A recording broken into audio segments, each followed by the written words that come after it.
Hey guys, welcome back with me again in this channel. On today's tutorial, I'm going to show you how you can easily recover deleted tags on the Google Docs.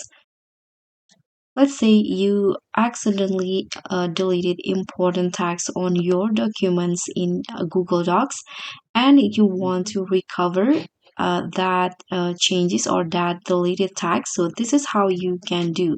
There are two methods that you can do it. You can just undo it by clicking on this undo icon at the top, or use the Control plus Z shortcut on your keyboard. But if the changes is long ago, you can just follow this step. First, you can go to File and tap on this version's history.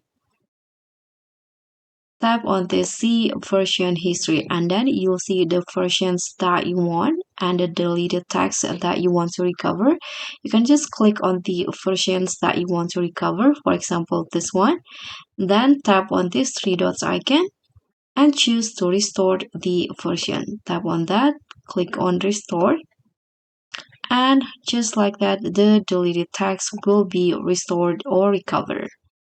That's pretty much all. Thank you so much for watching. Don't forget to like, comment, and subscribe, and also click on the thanks. Bye.